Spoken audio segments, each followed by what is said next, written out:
Hi, Minder. Hello. Oh, there it goes again. Shut up. Shut up. I forgot to turn off loop track. God bless it. We're doing it live. Yeah. Fuck it, we'll do it live. Fuck it, we'll do it live. Oh. Shit, son. The real ones know where that's from. Now what? Are you wearing a Buffy the Vampire Slayer shirt? No, it's actually Avril Lavigne. Oh, okay. It looked like Buffy when I just saw like the top half. It looked like Buffy. Yeah, it's actually Avril. Yeah, my hair is just. Do you ever see that conspiracy theory that she's not Avril Lavigne anymore? That yes, I did hear that that's a thing. Yeah, that like someone said that like there's a body double that's been acting as her for 10, 15 years. Yeah, I have heard such. But hi, we're a podcast. We are the NDC podcast. You make up whatever you'd like it to be. Neurodivergent convergence is what it's supposed to be. You can call it whatever you want. I don't care. I'm Nikki, and that's Amanda. Say hi, Amanda. Hi, Amanda.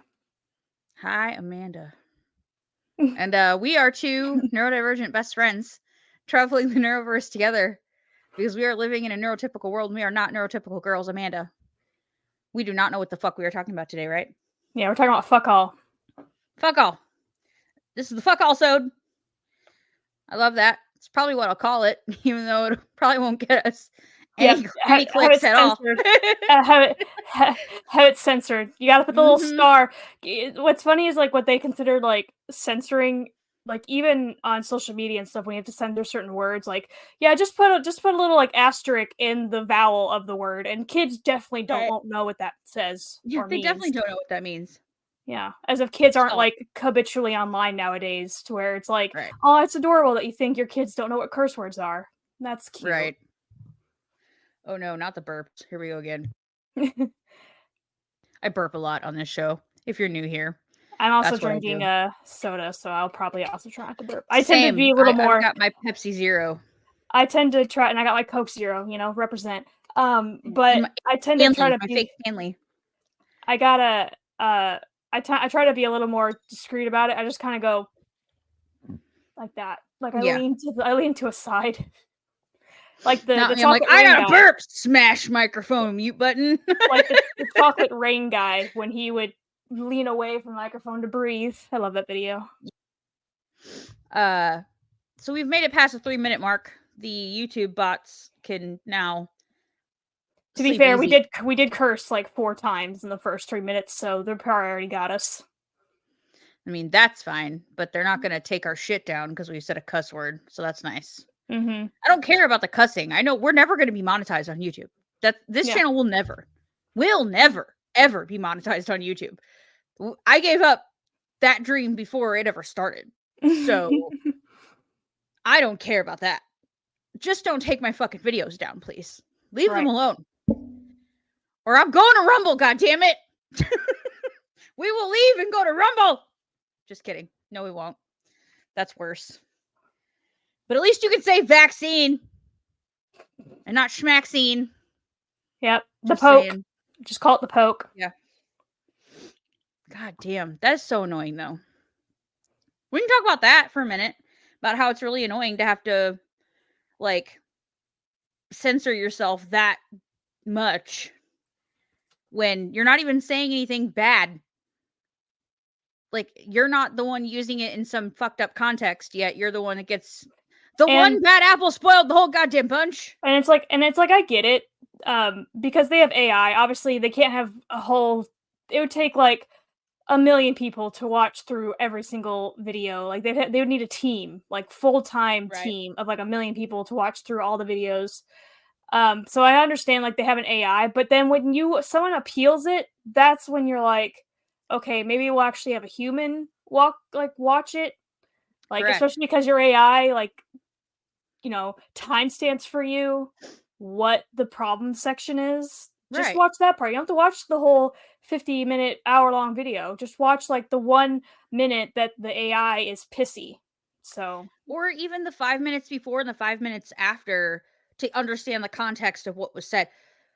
you can very easily pay one human 15 minutes to watch for 15 minutes to watch a 15-minute chunk of someone's video, or even a 10-minute chunk of someone's video, to understand, or I don't know, read the fucking title. We're not pissy about it or salty about it at all, are we, Amanda? No. No. Ugh, so angry. But anyway, just stop doing that shit. It's so annoying.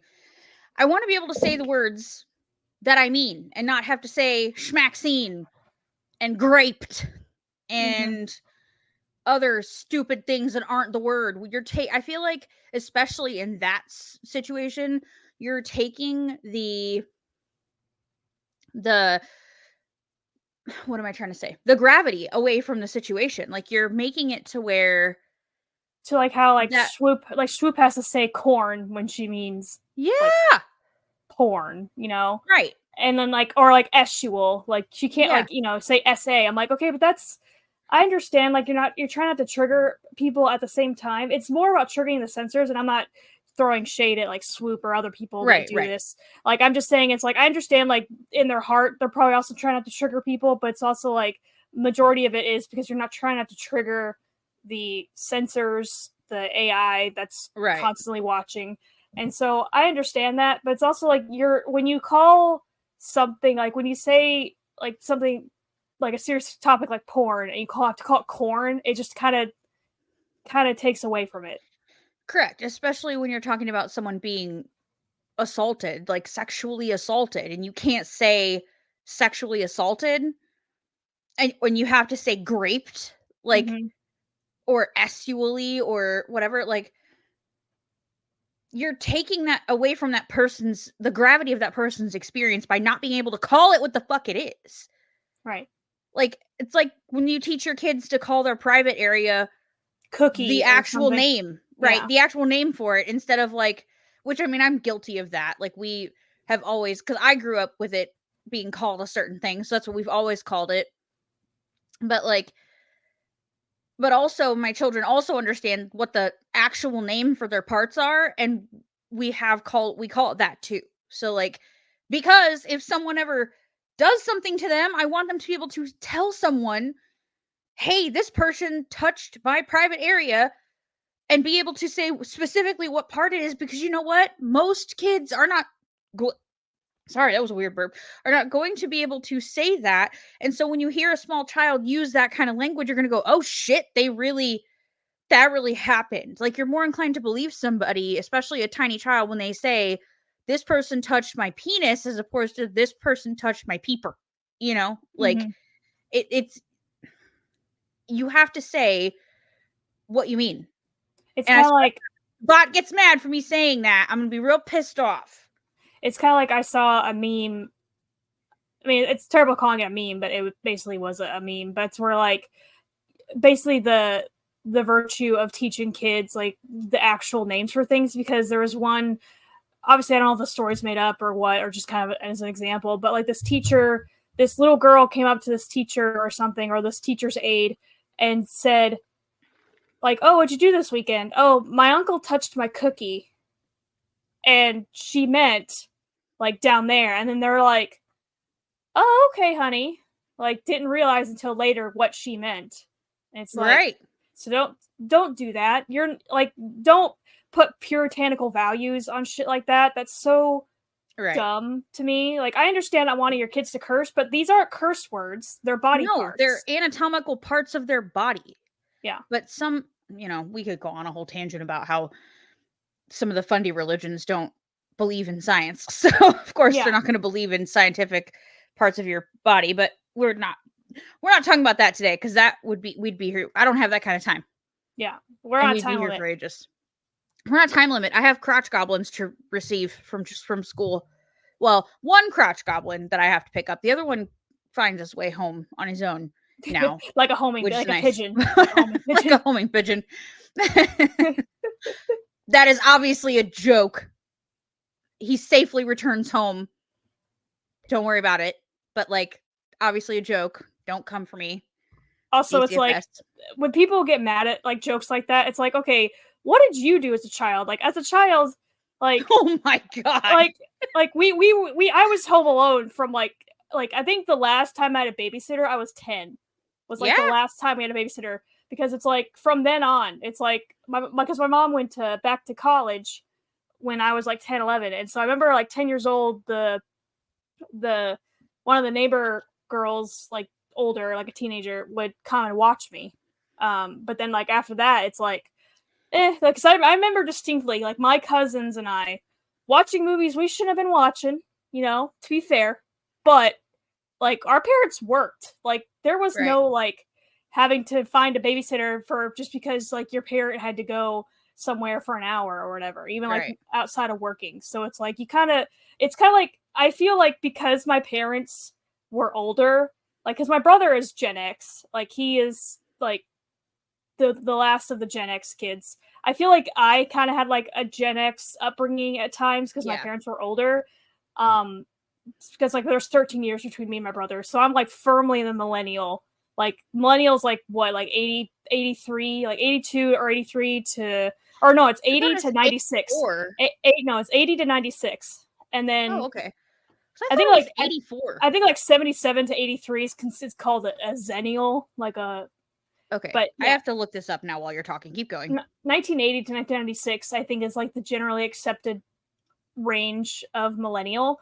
So that's why anytime like someone talks about millennials as if we're teenagers, it's like, okay, the youngest millennials are like 25. Right. Like, okay, so zennials are a micro generation born between 77 and 83. That's what I said. Yeah. Yeah, which you did say. And then I think millennials 80 to 96 or 97. Millennials is 81 to 99. Yeah. That's different. Usually it didn't used to be 99, it used to be 96. But so yeah, I think like the youngest. Hold on. There's more. Okay, I don't think anyone knows, because here it says a 2023 report by the Population Reference Bureau defines millennials as those born from 1981 to 1999. But CNN reports that studies sometimes define millennials as born between 1980 and 2000. And then a 2017 BBC report has also referred to this age range in reference to that used by National Records of Scotland. So I guess we just get to choose. Yeah. Well, anyway, because it's like my brother was with the age group of like Gen X, and so they're called latchkey kids, where basically like, because we had like hidden keys. Like I think pretty much a lot of families have like hidden keys, but like the hidden keys were for the child to get into the house when the parents weren't home. Like, so like I said, like when I remember being at 9 years old and my cousins and I like hanging out at home, because when I was 9, we lived like just down the street from where both my mom and my aunt and uncle worked, my cousin's mom and dad.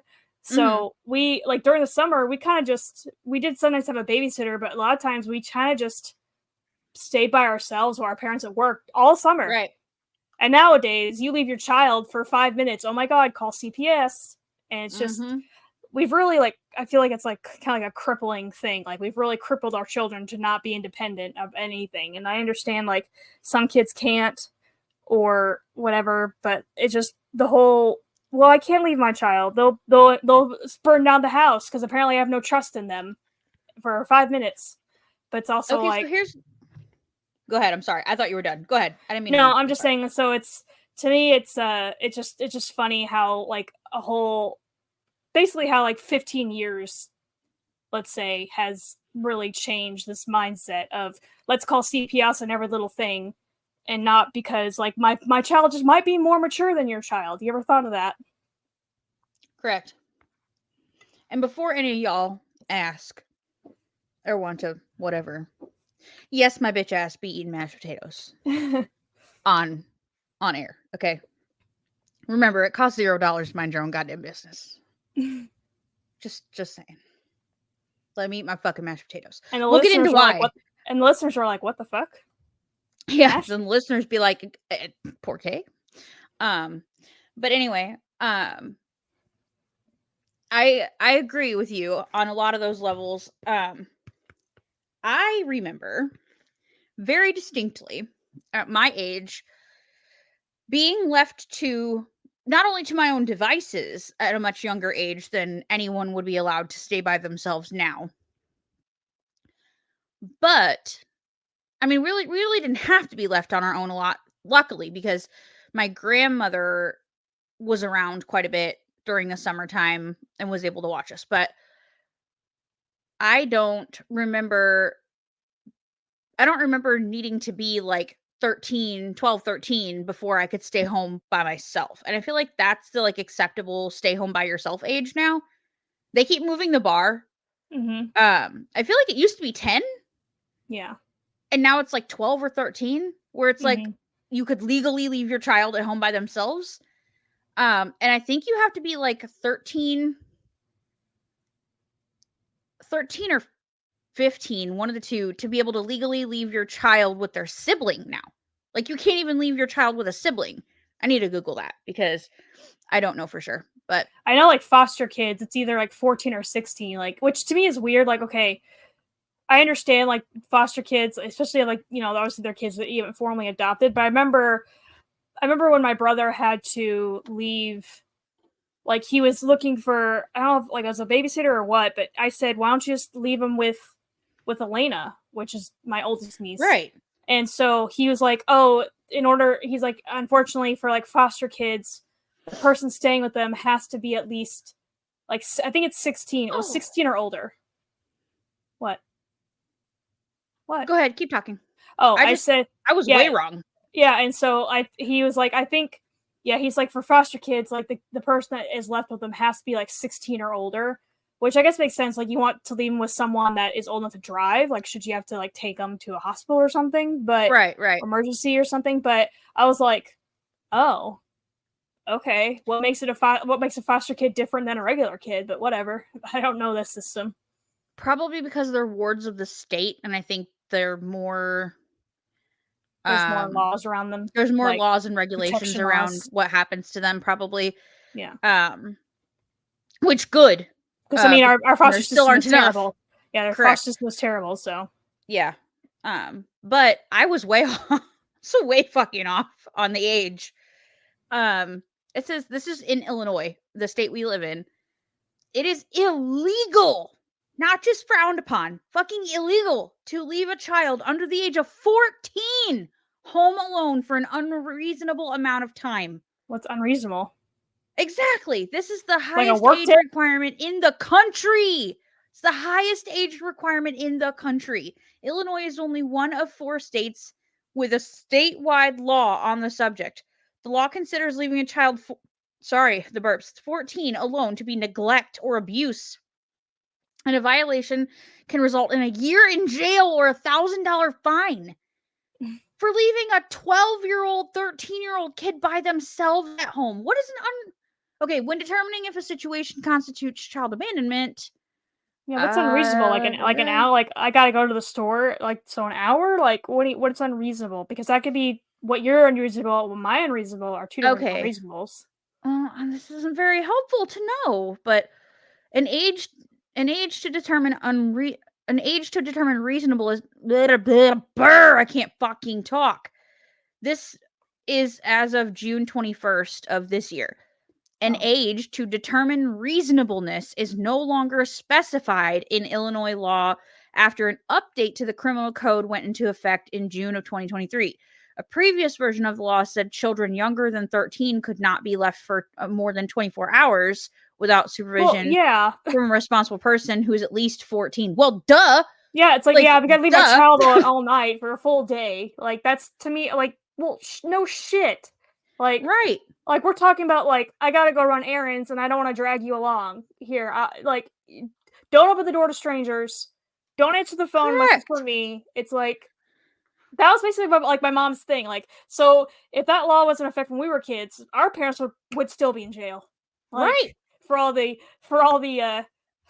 all the violations. It's like, and I'm not saying like one way is typically like, you know, generally right than the other. Like, obviously don't, like, if you're leaving your child, like if you work like multiple jobs, you have to leave your child for hours and hours on end, like every single day, like, or the whole parentification thing, like, oh, you're the older sibling, take care of younger siblings because I won't be home to do it. Like, I understand, like, there's extremes on both sides. So it's like, but to, like, what our parents did, like, oh, I have to go to work here. Just don't burn the house down. That's all we ask. Don't open the door to strangers. Don't burn the house down. Like, okay, so, like, I distinctly remember at, like, age 9, 10, 11, my grandma quit coming to the house after school to sit with us because I was old enough to sit with my sister for 2 hours while we waited for my mom to come home from work. Because there was, like, a 2-hour gap of time by the time we got out of school to when she would be home. And, like, because I was 10 years old and knew not to burn the goddamn house down, like, knew enough to not burn the house down, and she trusted me enough to know that my sister wasn't gonna burn the house down either, that we could at least not kill each other or set the house ablaze for 2 hours by ourselves. We could stay home by ourselves for 2 hours. This woman would have had us taken away. And then meanwhile, and I've told you the story this before, but meanwhile, then my cousin, oh yeah, sweet little Mark, Mark was home alone. He was at his house, and this is just, like I said, this is like a product of our time because my mom didn't have to, like, take me with her, so, like, I don't remember what happened. It's just one of those things I had to imagine, where my mom gets a phone call because, you know, you had a list. This is when we all had landlines. So my Mark had a list of phone numbers. He calls my mom, Aunt Carol. She goes, yes, honey, because, like, his parents were at work. My mom was not. So Mark would have been, like, I would say 10 to 12. I don't remember exactly the age, like 10 to 12. And so he calls my mom, Aunt Carol. He's like, the house is filling with smoke. She goes, what? Oh, He's like, we put something in the oven and now the house is filling the smoke and the oven won't open. And she was like, okay, just get out, like, you know, leave the house. So she run, like, luckily we lived like a mile or two down the road. yeah. And it's because my cousin and his friend, you know, same age, 2 boys, put a frozen pizza in the oven, and for whatever reason, pushed self-cleaning on the oven and not bake, not anything, just self-clean. I don't know what their thought process was, but they pushed self-clean, and so, of course, like, that just filled up the whole area with smoke because obviously a self-cleaning oven should be empty. Yeah. And so they were fine. They didn't burn the house down. They just filled it with a bunch of smoke. But, like, my mom didn't even need to, like, take me. She's like, okay, now you stay here. Don't touch the oven. I'll be right back. So the fact that, like, and Mark and I are like 3 months apart in age. So, like, she's like, you stay here. I'll be right back. And so, oh my gosh, so that's just like a product of our time. Like I said, we kind of like, and I was also, I feel like in the day, like, kids were just able to entertain themselves easier. Like, yeah, because I remember like 6, 7 years old, we had the house we lived at the time had a basement, and so we'd be down there for hours. We could have died. Sure. We could have died. Our parents nobody came to check on us either. Yeah. Like, unless the kids are screaming because they're arguing, right, like, you wouldn't even tell there was kids in the house. So, and it wasn't a matter of kids should be seen, not heard, which I hate that phrase, but it's also like we would be in the basement or outside or whatever, like, for hours, and as long as you were back by a certain time, that's fine. But, like, because I remember also, my cousin got hurt. This is a cousin that lives in Missouri, female cousin. We were playing on the treadmill we had in the basement, and we put the setting too high, and she fell on the treadmill. So, like, that was just the matter of, like, that's what happens when you leave kids too long, which I know is not really a great argument for, like, letting kids be kids, like, letting kids become independent, but it's also like eventually anarchy sets in. Yep. It's like Lord of the Flies, you know, like, yes. If anyone reads Lord of the Flies, but we just as long as we didn't, like, and my mom's like favorite phrase was, "Are you bleeding? Then you're fine. Right. You're fine. Do you see bone? Anything broken? No blood? Then go away." Like, go away. Which would be seen as, like, child abuse these days. Oh my God, for sure. And it's just, and it's not like, obviously our parents weren't abusive. It's just more like, they're kids. They're gonna fall down. They're Right. gonna get hurt. You can't coddle them forever. Like, that's not Right. how the real world works. And so I feel like we would just be left to our own devices for hours on end, and like our parents wouldn't know, like until it was time for supper, or or if it was after supper, until it's time for bed. Our parents just kind of, for lack of a better word phrase, like just forgot about us. They're like, yeah, Yeah. they're fine. I don't hear them screaming. They're fine. So my favorite one, did you ever get this one? Because I don't know, I got this a lot in my house just because I grew up with boy cousins Yeah. a lot. Was when you get hurt doing something they told you not to do. The first thing you got before an "Are you okay?" was, "That's why I told you not to do Yeah. that shit." Yeah. And this is why we don't jump on the bed. That's right. And that's why we don't touch the fucking stove, Nicole. This is why we don't play with the fucking hose. Yeah. And this is what we call natural consequences. Natural consequences. You're damn right. So Consequences for your actions. correct. So yeah, we had a lot of natural consequences going on in our house. And zero sympathy when you played a stupid game and won a stupid prize. Yeah. Which, you know, I tend to, you can call me a boomer if you want for this, but I feel like there's a little bit of a lack of that Mhm. in this life today. A little bit of a lack of natural consequences for things. You play a stupid game, you're going to win stupid prize. And we've got to stop making it easy for people to avoid winning the stupid prize. Right. Sometimes they need to win a stupid prize so that they learn. Yeah. Especially the children's.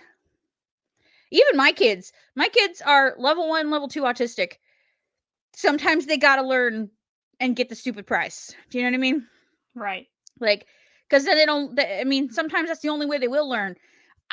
Sometimes the only way I learn is when you let me play a stupid game and I win a stupid prize. You know what I It's mean? like you gotta sometimes you just gotta let your kids fail. Like, they're gonna Yeah, fail in time for sure. in life sometimes. They're not gonna get everything they wanted. They're not gonna have like their mommy and daddy following them around, making sure everyone in the world's not gonna be mean to them. And Right?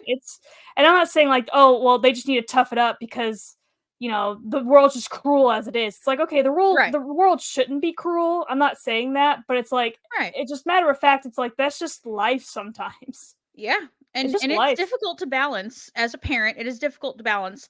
When do you allow that, natural consequences thing to happen, and when do you try to keep them from making mistakes and guide them away from maybe a bad decision? It's a difficult tightrope to walk, right? Like, it's difficult. And at the end of the day, I think the most comforting thing to me is that therapy exists. And that I think I've just made it my point to know that, like, I'm gonna fuck them up a little bit. I'm not gonna survive. They're not gonna survive my household. Nobody's kids are gonna survive anyone's household. Even the most well-meaning, loving, wonderful parents are gonna fuck their kids up a little bit along the way, right? And that's what therapy's for. Mhm. Just pay their therapy bill. You're even. Yeah. Tell them you're sorry. Acknowledge that sometimes parents fuck up and we aren't perfect, and that you truly are sorry for any harm that they feel that you have caused, and then pay for their therapy bill. That's all you can do, because you know what? That's all your kids want is acknowledgement and therapy paid for. You know what I mean? Like, that's all your children want. So I feel like if you do those things, you're good. You're a good parent, right? Simple as that. The best parenting advice you'll ever get right here on the Neurodivergent Convergence podcast. Acknowledge that you fucked up as a parent and that you will not make it out of your parenting journey without fucking up your children, no matter how good of a parent you are, and that you're gonna have to pay for their therapy bill. Done. And it's also like, and I understand, like, All the advice team. I can't really give parenting advice because I'm not a parent. And so the whole, and to me, this really bugs me when people are like, well, you don't understand, you're not a parent. Okay, but I'm like a human being who has human being experiences, and your children are also human beings, and you're a human being. So I feel like if I'm seeing a child throwing a tantrum that's not related to like autism or whatever, it's because throwing a tantrum because they just didn't get what they fucking wanted at that point in time. Like, I as a human being recognize, well, that's not good. That's not like, and I've told the story before, but it's like when I worked at Barnes and Noble, like the cashier's area was right by the door, like obviously, but like this, I think it was like a babysitter or a nanny or something, because she kept saying like, oh, your dad or whatever, you know, and she didn't look like the kid's dad, like, and or the kid's parent. I mean, she didn't look like she, like that was her kid. And so she let this kid drag this box that was almost as big as him from the opposite side of the store, knowing she wasn't going to buy this kid this toy. Let him drag it up there, and then when they got to the front, he's trying to be all like, oh well, you know, time to buy, and this kid looks like 4, 5 maybe, and just because she's like, no honey, I just let you carry it up here. So then Heath has like the most stereotypical meltdown I've ever seen, where he is literally on his stomach banging his feet and his hands on the ground, because I guess because she didn't want to tell him no in the toy area where no one else is. She decided she was going to have him have a full-on tantrum in the front of the store where everyone is, and I have no choice but to listen to it. And she's like, well, she's not even trying to, like, she's trying to do the whole gentle parenting thing, which, like, there's mixed feelings about, like, there's a right way to do it, wrong way to do it, but she's doing the whole gentle parenting thing. Like, instead of just, like, what my dad would have done, he'd be like, okay, and just picked me up off the fucking ground and took me outside. Like, trying to talk him through it. You can't really talk this kid through it. Like, she eventually had to, like, pull him up by his hands. I'm like, he's in the middle of, like, a full-thrown tantrum. Like, you doing that because you did not want to tell him no, like, 5 minutes ago, and now you're telling him no, like, oh, honey, I just let you carry this big toy up to the front, knowing I wasn't going to buy it for you. So here he's throwing a tantrum for 15, 20 minutes. And I'm just like, and I understand, like, well, you're a parent, you don't understand. No, I'm pretty sure, like, I understand as a human that, like, you have to be told no sometimes. Like, you can't just let the kid whatever the fuck they want at all times. And so she just kept saying, oh, honey, like, you know, like, your dad wouldn't want you to have this. Your dad, like, not, like, so that's why I think it wasn't, like, her kid. And so there's so many errors. Yeah. And so to me, it's just like, like, or another time when I was at Walmart and I was in the, like, ours is set up to where you go in, to the left is the pharmacy, past that is like the hair stuff, the, you know, makeup, all that. I'm in like the shampoo aisle, like past the pharmacy, and then you have to go like down another like perpendicular aisle to get to like the toys and stuff. And I just hear this, like, I don't remember what the noise was, but this kid just making a constant loud enough noise to where I could hear it 30, 50 feet away, clear as day. And I already have like on like the verge of a migraine, and I go up to him, and like they're at like the middle of the aisle, middle of the like toy aisle, and I just stop at like the main aisle, so I'm probably a good 15 feet away from them, and I just said, can you please tell your kid to like stop? And then he's like, hey, you don't talk to my kid that way. And he's like, well, but he's only like this years old. This kid was old enough to know. Like, this kid was like 8 or 9. So old. And I said, so it sounds like your kid is old enough to know empathy, because you're allowing him to make this like obnoxious noise for all to hear and not doing a thing about it. I'm really proud of you that you have managed to tune your kid out, but the rest of the world, and obviously I didn't say all this, like, I'm really proud that you have able to like tune your kid out, but the rest of the world has not. So please, like, he did stop. He eventually stopped. I think the kid recognized more than the dad that what he was doing was, oh, this is annoying. Where the dad is like, well, don't you dare talk to my kid that way. I'm not talking to your kid. I'm talking to you. I'm talking to you.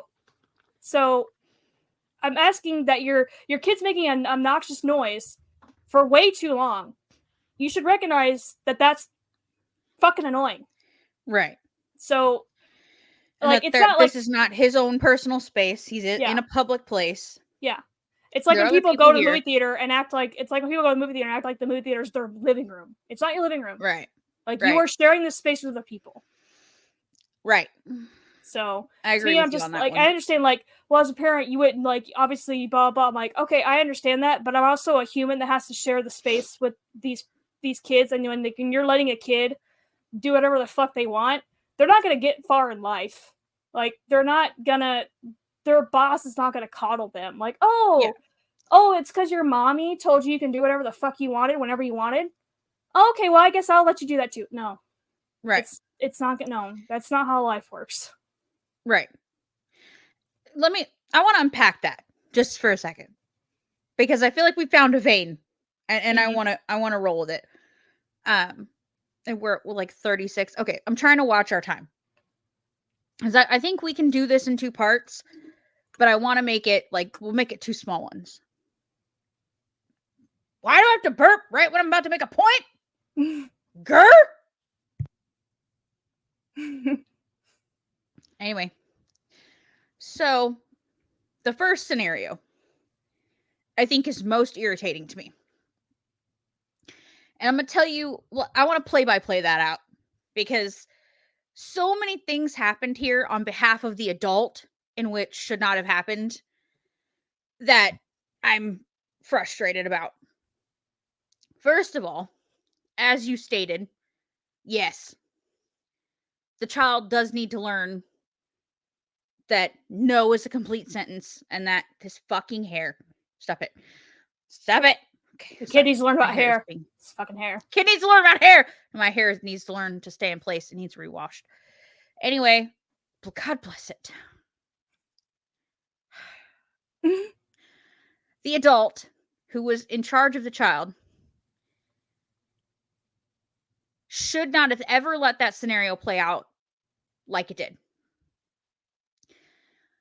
They took that kid into a highly sensory stimulating environment, like a Barnes and Noble. There are colors everywhere, right? Books, toys that are literally right in the view of the kids, right in the aisleways. They have an entire department full of bright, colorful, eye-catching shit for the children's, right? You took that kid into a Barnes and Noble. You said he was probably about 4? Yeah, 4 or 5. Okay, toddler, right? Into a fucking Barnes and Noble. Toddler brain doesn't give a fuck about the word no. We'll just put that out there. They are just now starting to understand that they have boundaries and they can push them. Okay, this is prime time toddler fuck you season in the 4s and 5s. Okay, it starts in age 3, solidifies around age 4, starts to get a little better around age 5, per my experience. Anyway, so this poor child is in prime time fuck you mode in his life, and he's walked into a sensory stimulating experience with someone who is not his parent, perceivably not his parent. The woman then proceeds to take him to the most sensory exciting spot. Lets him take toy from shelf, large toy from shelf, that he's clearly very excited about, because he then scoots it all around the fucking Barnes & Noble, because that adult, assumably, wanted to finish browsing for their things, right? They don't want to deal with a tantruming child while they're trying to browse for their wares. So their thought process, I'm sure, let's let the kid drag this massive fucking toy around the store that we know we're not going to purchase for him so that I can do my own shopping. And we'll deal with the fit later. Then comes time to leave store. Lets this kid take it all the way to the fucking checkout counter. Then tells kid can't have it. Right. That's psychologically fucked up. As you let this kid for like carry around for 5, 10, 15 minutes, however long. Correct. I'm sorry. The kid is not the problem in that situation. No. That like, situation, that child is not the fucking problem. Like, I will say, anytime I complain about a kid being annoying, it's because I'm complaining about the parent letting the kid be annoying. Like, right. Just, I'm not saying you were saying the kid was the problem. I'm just making it very fucking clear that is a heavy failure on the fault. That is a heavy failure on the adult's side. That child is in no way, shape, or fucking form mentally or psychologically able to understand at age fucking 4 in an environment like a Barnes and Noble that he's only being allowed to touch this toy and take it all around the store so that his guardian can finish their shopping without him throwing a fit. You are asking a 4-year-old to do fully developed frontal lobe shit. He's 4. It's not gonna happen. Like, he has no fucking control, no impulse control whatsoever. He's a baby. He's a toddler. You can't do that. That was not that baby's fault. Okay? That's fucked up. That is like, you just tortured that kid. That is like torture to a fucking toddler. You can't do that shit. That's awful. Just deplorable fucking behavior. That is a person who does not understand children whatsoever. And probably shouldn't be watching them if that's how they conduct themselves while out in public with a 4-year-old child. That's just my opinion. You have zero business watching kids and taking them out in public if that is the decisions you are making when you're out in public. Because that kid did not need to have that meltdown. You just added to that kid's day. No matter whether that kid is neurotypical or not, you have just added unnecessary stress and trauma to that poor little kid's life at age 4 because you didn't want to deal with the tantrum so you could shop in Barnes and Noble, and so you waited till they left and highly confused that kid and caused a whole ass scene and made everybody else endure and watch this child be terribly fucking embarrassed, and now leaving everyone thinking this kid's a fucking brat and that you're not a bad parent, your kid's just a fucking brat. Like, no, you're a shitty fucking caregiver. Stop that. Don't do shit like that. So shit on you. We don't like you. We don't stand you. You don't need to be watching children if that's the decisions you fucking make. Neurotypical or not. I don't care. That is not how you deal with kids. Moving on. Second scenario. Loud noise child. I have a child that likes to stim verbally. Okay, I have a verbally stimming child. As a parent, I have had to learn to do my best to give him space to verbally stim when it's appropriate. However, he also needs to learn that just because he needs to verbally stim, what his act, even though it's something that's calming him down, it might be upsetting or hurting other people, right? Because while that noise is calming him down, it's upsetting somebody else, right? So he has to learn to work through that. It's a fine line between telling someone you can't stim in public because it's not appropriate and allowing that person to do what they need to do to feel comfortable in the moment.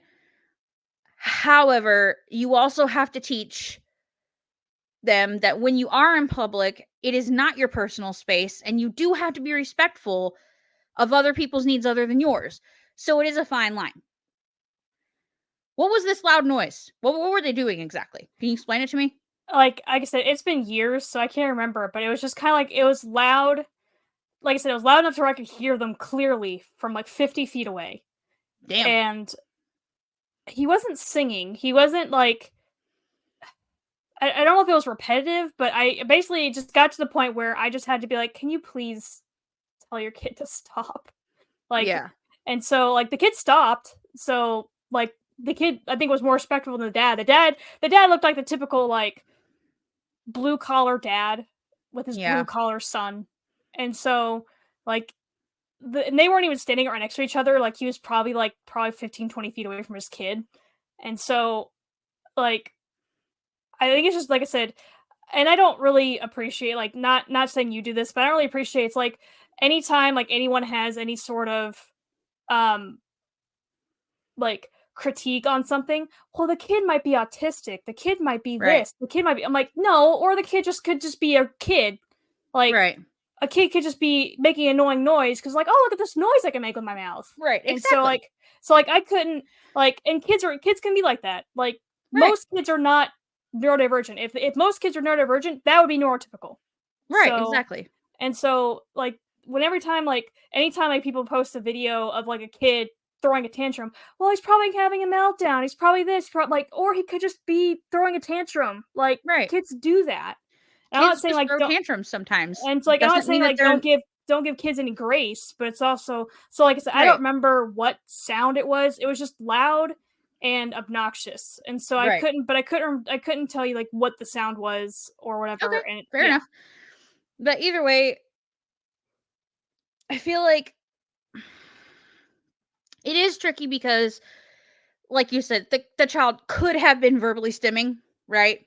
But at the same time, even my level 2 autistic son who does verbally stim, we do have to try to have a conversation with him.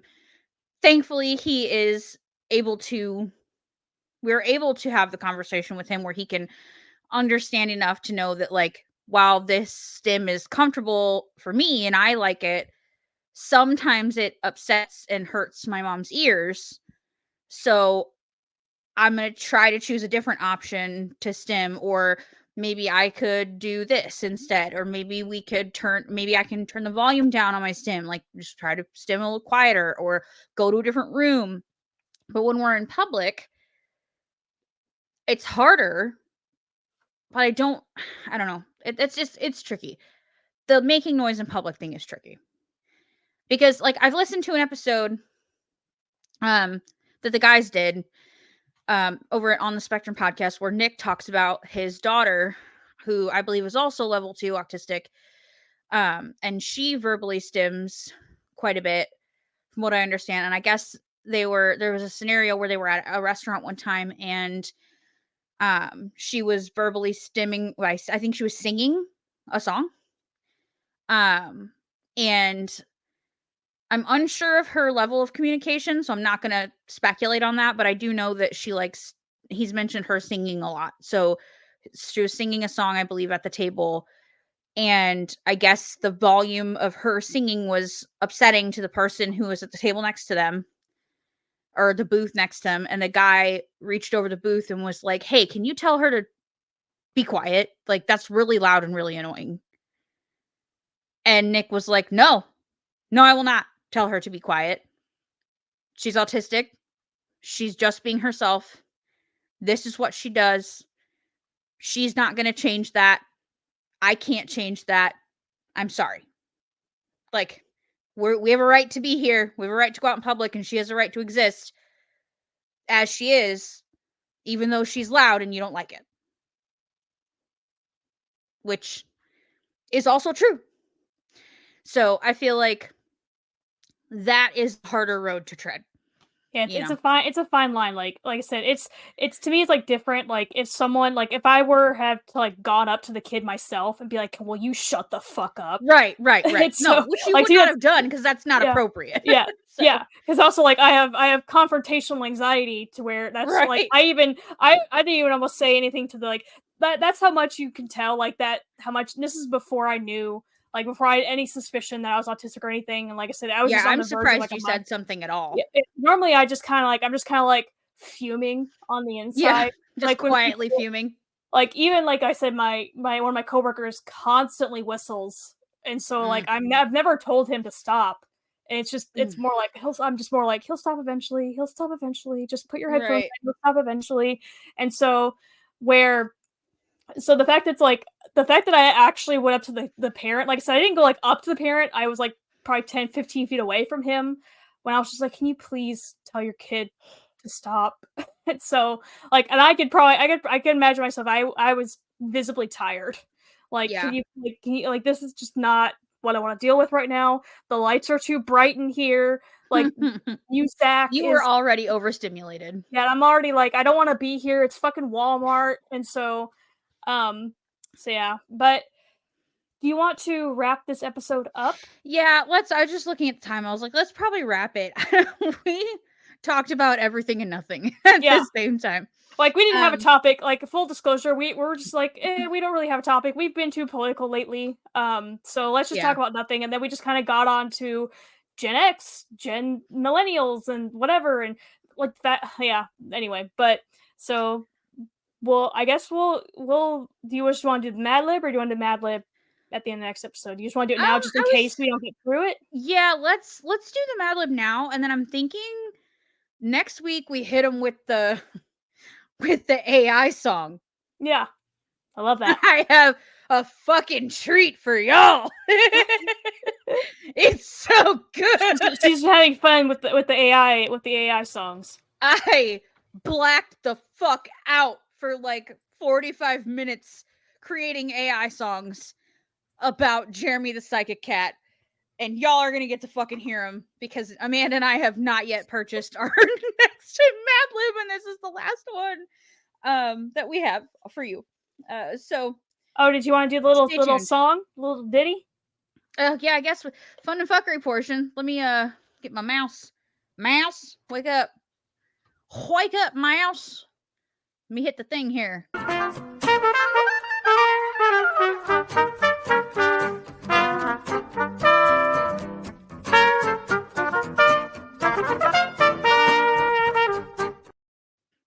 I love that. It's very like old-timey talk show or like radio show. That I like it. You know what? Because nobody really knows who we are except for like the 65 people who listen to us, which God love the fuck out of every last one of you. I feel like I love the aesthetic of that fucking video so much. I vote we do another updated fucking logo. Yeah. Because the last one's very Jeremy focused when we were in our Jeremy era. Yeah. And I feel like we need one that encompasses more of who we are, which is unicorns and dumpster fires. Let's be fair, that was our first logo, and you're like, well, this logo doesn't really mean anything. Like, let's look at Jeremy, and now we're like, there's like the whole ADHD thing. Like, well, I'm not really feeling this anymore. Let's rearrange the furniture now. Fuck it. This is who we are, people. We will never be the same. Very long. I'm the person that's like, Nikki even pointed out, she was like, I'm actually kind of like, she's like, envious isn't the right word. I actually kind of admire you, how you like everything being the same all the time. And I'm like, huh, is that an insult or not? I don't know. No, it's not. It's really not. Like, I meant it. It's really not. I swear to God, I meant that. I am not capable. I have to move things around. I'm just not capable. But anyway, let's do this so we can get moving. Okay. This is the very last Mad Lib ever in our adult Mad Lib book. Okay. She is gone after this one. Okay. Very last Mad Lib. She'll be memorialized. Okay. Yep. She will be memorialized. I am giving you words. Yes. Yep. I need an adjective. Majestic. It's going to be a minute. I filled this out when we thought we were doing it. What, like, 2 weeks ago? Like 2-3 weeks ago? Yeah. Yeah. Verb ending in ing. Fucking. Y'all already know what it is. Yeah. Person, room, female. Amanda. Because you drug me into it last time. So. Verb. Spank. Plural noun. Unicorns. Oh yeah. Number 69. 69 giggity. Okay. Plural noun. Butt plugs. Giggity. That's not how you spell that. Do I want to know how you spell I was combining them. I put blut, like B-L-U. No. Blut. Blut plugs. Blut plugs. Noun. Candle. Candle. Candle in the wind. Noun. Chainmail. Samara makes chainmail. Isn't that weird? What? Well, not weird in a bad way. Cool. It's awesome, but it's like of all the things for her to focus on right now. Like she made my brother got her into dice games, and so she made like one of those like Crown Royal bags, you know, like to hold the dice out of chainmail, and so like literally made it out of chainmail. Big. And so she's really getting into it because like my mom asked her like, oh, would you be able to make something like that for Mark? And then I eventually told my mom, I was like, I don't think Mark would like that. I don't think Mark cares. But because even my mom, it was like a little bit pricey for my mom because I told my mom, but like, don't undercut her just because she's your granddaughter. Don't undercut her for her artistic creation. I was like, that takes a long time to make because it's like each individual link. And so, because even Samara was like, it will take me a long time. She's like, I can do it. She's like, it'll just take me a long time. And the materials alone are going to be more than what you're saying, what you're thinking. Metal is nuts right now. Believe me. Yeah. Nuts. Part of the body, plural. Cheeks. Cheeks. Pick a kind. I don't care. Clap them cheeks. Clap them cheeks. Noun. Spotted dick. Oh, no. Good. Good. I needed a no. Plural noun. Nut butters. I'll butter your nut. Okay. Adjective.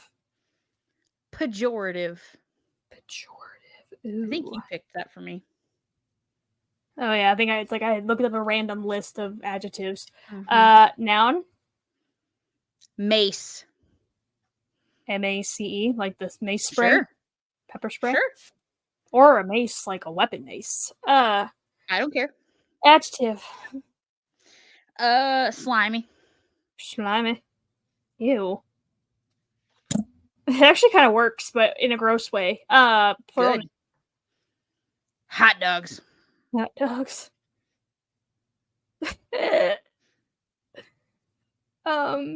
Verb.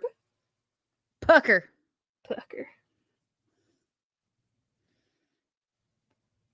Part of the body. Anus. Verb. Throw. Color. Neon green. Noun. Beans. Bean, I'm assuming. You're going to put beans and you're going to mean it. I guess. It doesn't say plural noun, but whatever. I don't care. I don't give a fuck. Adjective. It's plural now. It's full beans. Unless it doesn't make sense, then you can just say bean. I don't care. Adjective is protruding. Okay. This is called kissing cousins, which is kind of awkward because we talked about our cousins a lot this episode. To my one majestic love, oh, I am fucking for you. Like Romeo and Amanda. What a cruel spank of fate that we are star-crossed unicorns. Who cares that we share 69% of the same DNA? The royals do it all the time. Ever since we were little butt plugs, I always felt like we were two peas in a candle. Do you remember when we were 8 years old and went to Chainmail World? Oh my god! We held cheeks during the entire roller spotted dick ride. It sent nut butters up my spine. Nut butters up the spine. After holding cheeks of your cousin. No. This ain't Kentucky, okay? Oof. When we got older, I would always get pejorative when you talked about your high school mace friend. And now I can't stop thinking about the slimy kiss we shared at last week's family reunion. That's why I went, No, Gross. thank you. This is in August, Osage County. Sorry, that's a little niche No joke. me gusta. So what that our hot dogs are brother and sister? Pucker taboos. I don't know what word they would want looking for there. I don't either. Like screw taboos, maybe? Maybe? I know in my anus we're meant to be together. That broke me. I know my anus we're supposed to be together. I know in my anus we're meant to be I got together. that feeling deep in my anus. As I held your cheeks on the roller spotted dick ride.